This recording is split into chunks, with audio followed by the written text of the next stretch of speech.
Flop. మామిడాకులు చాలా పెద్ద ఫ్లాప్. ఫస్ట్ 3 ఎపిసోడ్లు అయితే 18,000, 20,000, 25,000 వ్యూవర్షిప్ వచ్చింది. ఆపేమన్నారు. నా వరకు రాలేదు కానీ ఆపేమన్నారు. సరే ఇంకా ఆపేద్దాం అనుకున్నాం అని చెప్పి ఒక వీడియో కట్ చేసి ఇన్స్టాగ్రామ్లో పెట్టా. ఉదయం లేచి చూస్తే ఈ 3 వీడియోలు ట్రెండింగ్లో ఉన్నాయి. ఈ యూట్యూబ్లో ఉన్న వీడియోలు 3 ట్రెండింగ్లో ఉన్నాయి. ఈ ఇన్స్టాగ్రామ్ చూస్తే ఒకసారి ఫాలోవర్స్ పెరిగిపోయారు. ఓవర్ నైట్లో ఫాలోవర్స్ పెరిగిపోయారు. ఏంటి నేను ఒక్క వీడియో పెడితే అంత ఫాలోవర్స్ పెరిగిపోయారా అంటే నాకు ఎవరెవరో మెసేజ్లు చేస్తున్నారు. దాదాపు ఒక 200 పేజీల్లో వేశారు. అది ఆ వీడియో కట్టేశారు. ఎవరెవరు వేశారు. మీమ్ పేజ్లో అది కట్ చేసుకుని వేసుకున్నారు. సరే లక్కీగా హిట్ అయిన హిట్ ఇది సరే అనుకున్నా. 4th ఎపిసోడ్ రిలీజ్ అయిన తర్వాత అస్థికల వీడియో రిలీజ్ అయింది. అది ఎక్కడికో తీసుకెళ్ళిపోయింది. తెలియజేసుకోవాలి ఏ రాసిన హిట్ అయిపోతుంది. నేనైతే మామిడాకులు హిట్ అంటే అసలు ఇప్పటికీ ఒప్పుకోను. ఫ్లూక్ లైన్ హిట్ అది. అంటే కష్టపడి కథ రాసి అట్లా ఏం లేదు. ఫోన్ చేసి ఎవరెవరు ఉన్నారు ఆర్టిస్టులు ఈరోజు, మేమేం మాకు అవ్వదు నేను వచ్చి 1 అవరే వస్తాను. నీరజ గారు సీరియల్ చేస్తున్నారు, జబర్దస్త్ చేస్తున్నారు, నేను 1 అవర్ రాగలను తమ్ముడు, నేను ఒక హాఫ్ డే రాగలను. జైత్రి అనే అమ్మాయి అక్కడ ఎంప్లాయ్, నేను 2 అవర్స్ ఇవ్వగలనండి మీకు. అట్లా ఇచ్చేవాళ్ళు నాకు టైం. ఉదయం ఫోన్ పెట్టేసి ఒక హాఫ్ అన్ అవర్ ముందు రాసేసి షూట్కి వెళ్ళారు. అంటే వాళ్ళు అవైలబిలిటీ బట్టి రాశారు. అది హిట్ కష్టం అంటే ఒప్పుకోను నేను. మొత్తం సినాప్సిస్ రాసేసి కథ రాసేసి డైలాగ్ ఇట్లా ఏం చేయాల. ఎవరెవరు ఉన్నారో ఫోన్ చేసి రాసి వెళ్ళిపోయేవాడు. అది టైం అంతే. మేబీ సక్సెస్ అలాగే వస్తుందేమో. అంటే ముందు పడిన స్ట్రగుల్ అందరికి అన్నిటికీ అది కాదు అన్నట్టు ఇట్లా వస్తుందేమో సక్సెస్. టైం అంటే ఎక్కడ ఆకుండా కష్టపడితే ఏదో రోజు టైం కలిసి వస్తుంది అంటారు కదా, అట్లా వచ్చిందేమో.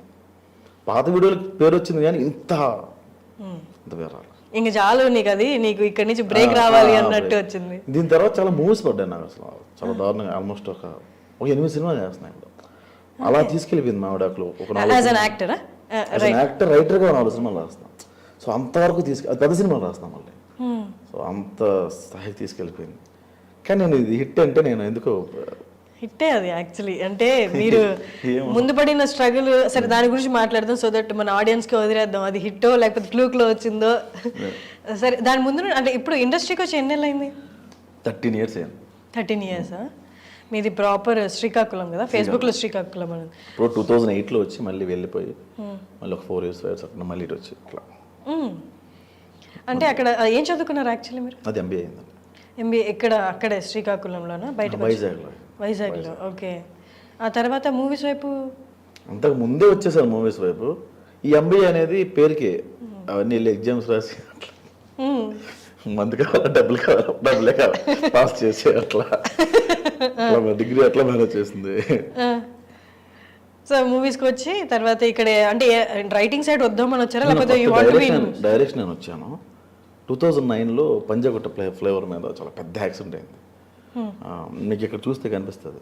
ఈ బోన్ ఉండదు, 4 head ఉండదు నాకు. ఈ 4 head ఉండదు ఇలాగా, బోన్ ఉండదు ఇక్కడ. సో కోమా స్టేజ్ మర్చిపోయే. అంటే 4 head ఉండదు అంటే ఇక్కడ బోన్ లేదా? పెంక్ ఉంది కదా. అవును. ఈ పార్ట్ ఉండదు. యూ కెన్ సీ కొంచెం లోపల ఉండదు, అక్కడ ఉండదు అది. సో అట్లా అందుకే ఎప్పుడు కవర్ చేసాడు. అది కోమా స్టేజ్కి వెళ్ళిపోయే పరిస్థితి వచ్చింది. ప్రతి ఇంట్లో భయపడ్డారు హైదరాబాద్. అంటే ఎలా అయింది యాక్సిడెంట్? బైక్ బ్రేక్ ఫెయిల్ అయిపోయింది. వెళ్ళిదేనైనా గుద్దారా? ఫ్లైఓవర్ మీద డివైడర్ తగిలేసింది. బ్రేక్ పట్టలేదు, సడన్గా ఫ్రంట్ బ్రేక్ పట్టినప్పుడు తెగిపోయింది అది. సో బైక్ కంట్రోల్ అయింది. నేను నా వెనుకున్న అబ్బాయి చాలా ఎక్కువ డిస్టెన్స్ తుల్లిపోయాం బాగా. ఎంత స్పీడ్లో? 40 అంతే, ఎక్కువ.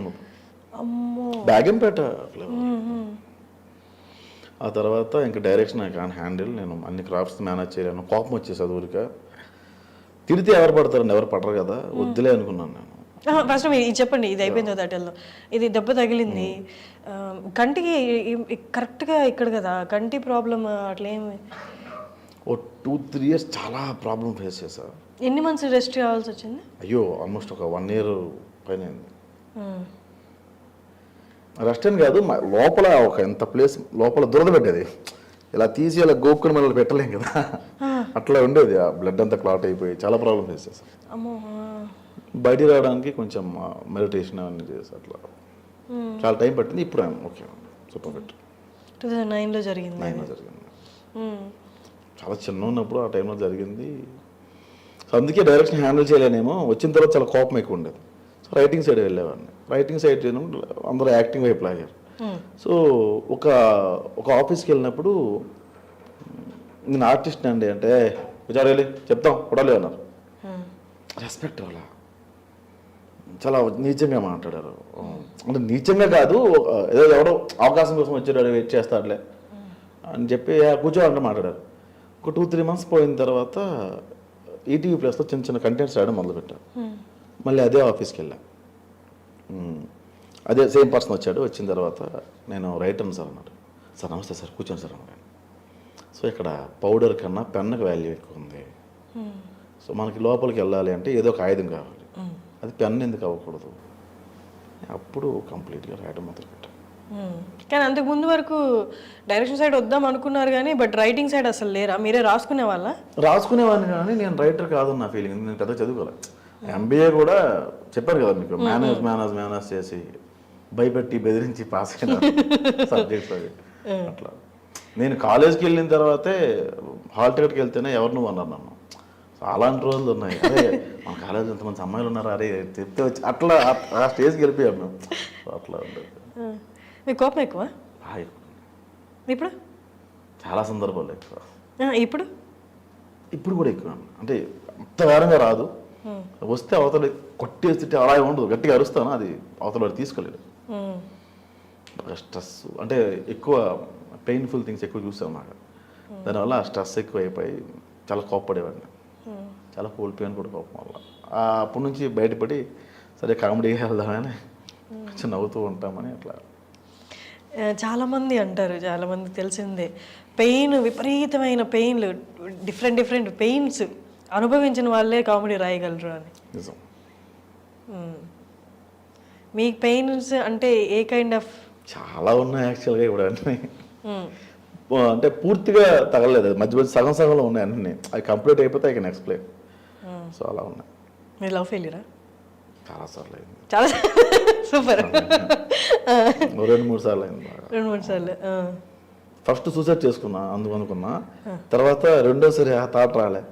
ఫస్ట్ ఆప్షన్ తర్వాత సెకండ్ ఆప్షన్ దొరికిందంటే మూడో ఆప్షన్ కూడా దొరుకుద్ది కదా అని రెండోసారి థాట్ రాలే. ఫస్ట్ ఫెయిల్యూర్ తర్వాత ఏం నేర్చుకున్నారు? ఫస్ట్ ఫెయిల్యూర్ తర్వాత మనం సిన్సియర్గా ఉండకూడదని నేర్చుకున్నా. అయ్యో, నెగిటివ్ వైపు వెళ్ళిపోయారు? నెగిటివ్ వైపు వెళ్ళిపోయా. ఒక అమ్మాయి అలా కాదురా ఇలా ఉండాలిరా అంది, ఏదో బాగుందని ఆ అమ్మాయికి ప్రిపేర్ చేశా. సెకండ్ ఫెయిల్యూర్ తర్వాత లవ్ అనేది పెద్ద ట్రాష్ అని అర్థమైంది. నేను నమ్మను అసలు లవ్. ఏం నమ్ముతారు ఈ జనరేషన్? అసలు నమ్మను లవ్. అయితే ఇద్దరు కలిసి ఉండాలి అంటే వాళ్ళిద్దరి మధ్య ఏం ఫ్యాక్టర్ ఉంది అంటే? ఏ బొంగు ఉండదు, ఏ ఫ్యాక్టర్ లేదు, ఏ అవసరం తప్ప. మరి ఎట్లా కలిసి ఉన్నారు? అవసరం తప్ప ఏ ఉండదు. అండర్స్టాండింగ్ ఇవన్నీ ఫ్రెండ్షిప్ ఉండాలి. నేను చూసిన అంటే నువ్వు చెప్పింది కరెక్టా అన్న. నేను నాకున్న 10 మంది ఫ్రెండ్స్లో 9 మంది లైఫ్ అలాగే ఉంది. నేను ఒక్కరిది కరెక్ట్ అన్నాను, ఈ 9 మందినే కరెక్ట్ అంటాను. సో అలా ఇప్పుడు జనరేషన్ ఎలానే ఉంది. ఆ జనరేషన్ చూపిద్దామని ఫస్ట్ ఎపిసోడ్లో డైలాగ్ ఉంటుందండి. ఈ అమ్మాయి చాలామంది ఫ్రెండ్స్ ఉన్నారు, నా వైఫ్ పక్కన కూర్చుంటుంది, ఎదురుగా లాయర్ ఉంటాడు. ఈ అమ్మాయి చాలామంది ఫ్రెండ్స్ ఉన్నారండి, నా ఫ్రెండ్స్ ముందు చీప్గా మాట్లాడతాడు అంటది అమ్మాయి. అబ్బో ఫ్రెండ్స్ అందరూ బాయ్ ఫ్రెండ్స్ అనండి. హాయ్ బేబీ ఎలా ఉన్నావు, తిన్నావా, బాగున్నావా అని మెసేజ్లు పెడతారు. దీనికి అమ్మ, చెల్లి, అక్క, నాన్న, మొగుడు ఇంతమంది ఉంటే ఆడెవడు నట్టుగా ఎవడు సార్ దీనికి బాగున్నావా బేబీని కేర్ తీసుకోవడానికి అని ఒక డైలాగ్ ఉంటుంది. చూసాను నేను అది. ఇది ఇప్పుడు జరుగుతుంది, నిజం ఇది. కరెక్ట్. ఏ ఫ్రెండ్స్ ఉండకూడదా, అమ్మాయికి అబ్బాయిలు ఫ్రెండ్స్ ఉండకూడదా? ఏమో మీరు ఉంటే ఉన్నారు, మెయింటైన్ చేయండి కాదండి. కానీ అవి నేను చూసాను, ఆ సిచ్యువేషన్స్ చూసాను నేను. నిజంగా మెసేజ్ చేస్తారు కదా వాళ్ళు, నిజంగా కేర్ తీసుకుంటే వాళ్ళు ఎంకరేజ్ చేయొచ్చు. ఎక్కడ కేర్ ఉండదు అబ్బా, కేర్ ఉండదు కదా. అలాంటప్పుడు ఎంకరేజ్ చేయడం. అమ్మాయి నిన్న చెప్పింది క్లియర్గా, మన ముందు అక్క, అమ్మ, తల్లి, బేబీ అని తిరుగుతారు మన చుట్టూ, అన్ని రిలేషన్ పేర్లు చెప్పి తిరుగుతూ ఉంటారు ఫ్రెండ్స్ అంతా. మనం లేనప్పుడు మన గురించి ఎక్కువ మాట్లాడతారు. సో ఏ రిలేషన్ని చెల్లెని నమ్మొద్దు, అక్కని నమ్మొద్దు, ఏమి నమ్మొద్దు. నీ ముందు ప్రతి ఒక్కరు యాక్టింగ్ చేస్తారు అబ్బా, అది మాత్రం నిజం. సింపుల్ డార్లింగ్, ఇప్పుడు ఒక 5,000 అవసరం వచ్చింది నాకు, నేను నీతో మాట్లాడే విధానం మారిపోద్ది. 5,000 ఇస్తే పక్కన పెట్టు, అడుగుదామని థాట్ వచ్చినప్పటి నుంచే హర్షని ఏంటమ్మా ఫోన్ చేయ ఏంటో అసలు నువ్వు నేను ఉదయం మాట్లాడతా, మధ్యాహ్నం మర్చిపోయాను ఇందాక అడుగుదాం అన్నా ఒక 5K ఉంటుందా, ఈవినింగ్ ఇస్తా. ఇది ముందు బేస్ ఉంటుంది స్టార్టింగ్. సో డబ్బులనే కాదు, ఏదైనా అవసరంతోనే అవతల వ్యక్తిని అయితే క్లోజ్ అయ్యి మాట్లాడతారు తప్ప లవ్ గారిది గుడ్ అన్నాము నేను అసలు ఏమో తీసుకోలేను. అది ఎక్కువ చూసుండడం వల్ల ఏమో అలా